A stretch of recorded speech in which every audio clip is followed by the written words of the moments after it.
What's going on, guys? Duggernaut here, and today I'm going to be bringing you my guide on how to make some money in Final Fantasy XIV Stormblood. Now, this is my personal tips on what I do in-game to make money.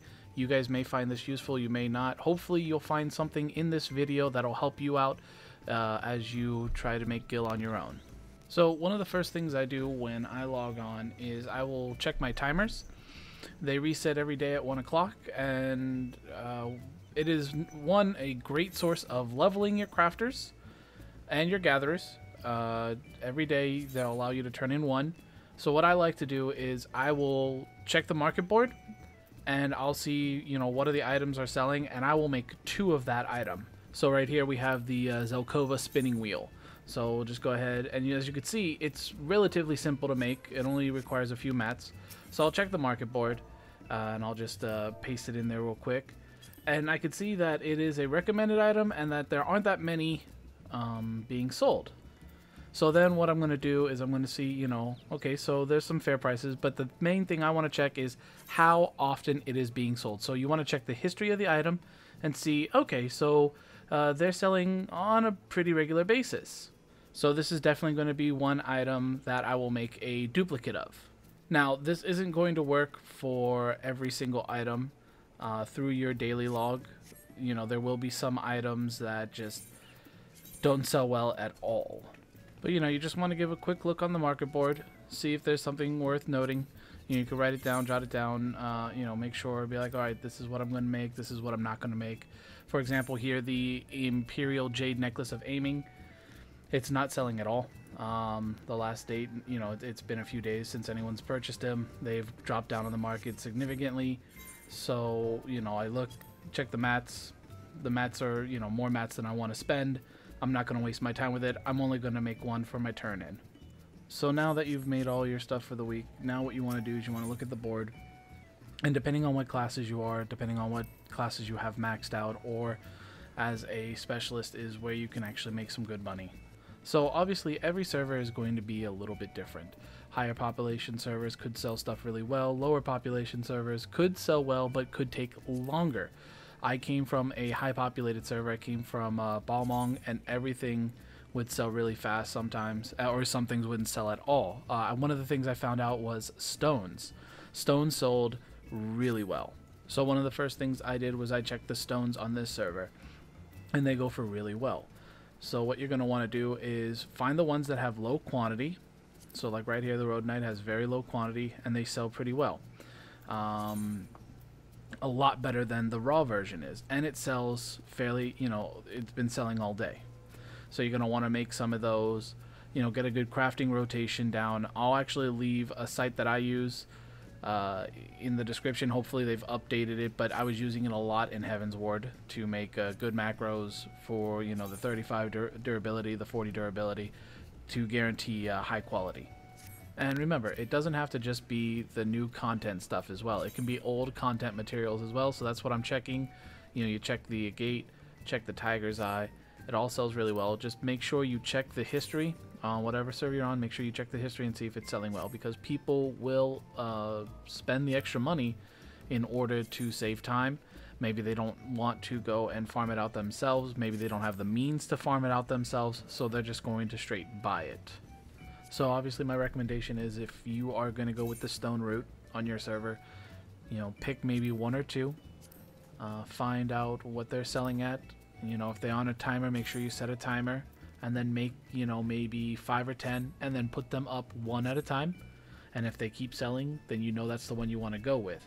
So if Tiger's Eye is really selling high that day, go farm a bunch, put them up one at a time, maybe 4 or 5 at a time. You just don't want to put them all up at a time, because the bigger the number, sometimes people will be a little discouraged and not want to get it.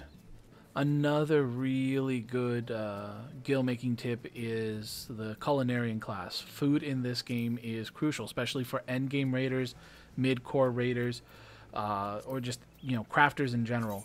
All the food sells really well. The new food, especially the one that I'm making a lot right now, is the sushi. It sells really well and really fast. So one of the things that I highly recommend when making food is not to sell all of them in high stacks. A lot of people like to do that. It's a misconception. What sells really well that I've personally noticed, again, this is personal recommendation, is sell them in low quantities. You know, you make a yield of 3, so maybe only sell them in a yield of 3 or only sell them 1 at a time. Also, you really want to make sure that when they click on whatever item they're buying, that your retainer comes up first. So I mean, don't be afraid to undercut someone. So like the leaf sushi is selling for 40,000 high quality. So what I would do is I would sell it for either 39, maybe even 35. If I want to guarantee being seen, I would sell it for 32, and I would sell 1 at a time and maybe only put 3 up there. And you never want to put more than 4 or 5 of any one item up. Again, personal recommendation. The reason why is because on the higher populated servers, there are people putting up things all the time. So people are going to undercut you like crazy. And if you have a lot of one item on there, it's going to take a long time to have to reprice everything. And that's, you know, that's a loss of gil. Another really good money-making thing is glamour items.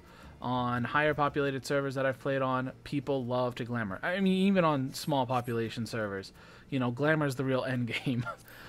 So you just want to look and see, you know, if there's a couple items. You know, the guild tabard doesn't really sell well.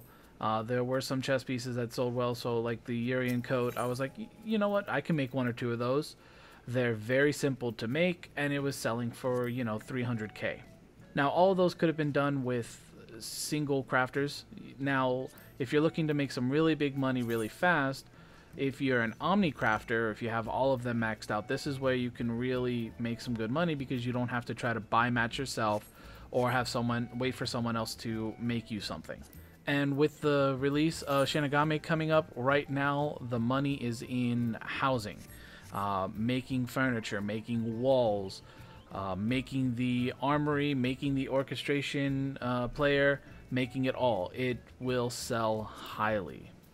So just go ahead and, you know, check the listings, see what's low, see what's needed. Right here I could probably put up a couple cupboards. The only thing is it needs fine wax, which is through Hawk Manor. But at this stage, I mean, I can just solo it. I'll just, you know, undersize it, steamroll it, hopefully get a couple, and then I'll put, you know, 2 up on the market board. So we see here another really high selling item is the armoire. So even though there's a good amount on the market board right now, it's still selling consistently. So maybe putting up 1 or 2 of those would be a really good idea.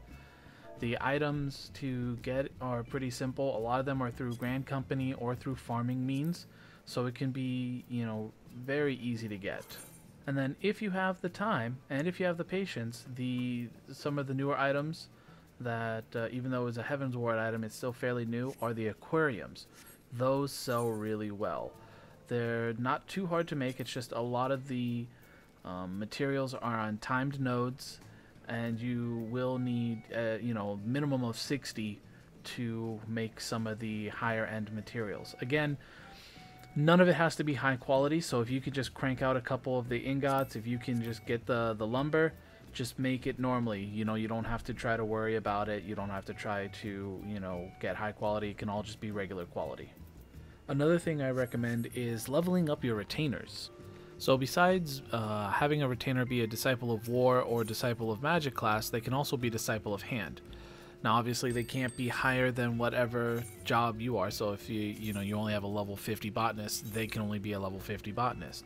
But if you have, you know, max classes, having one as a botanist, having one as a fisher, or, you know, having one as a miner can be very helpful. It'll bring in additional materials, so, you know, it's 2 birds with 1 stone. And that's gonna wrap up the video, guys. This has been my guide on some of the things that I do to make money in Final Fantasy XIV Stormblood.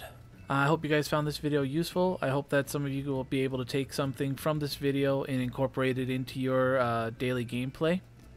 If you guys like the video, please show me some love and hit that thumbs up button. Don't forget to hit that subscribe as well for all up-to-date content. If there's anything you want to see me do, just let me know in the comment section down below. Thank you so much for watching, and as always, goodbye from Zalara.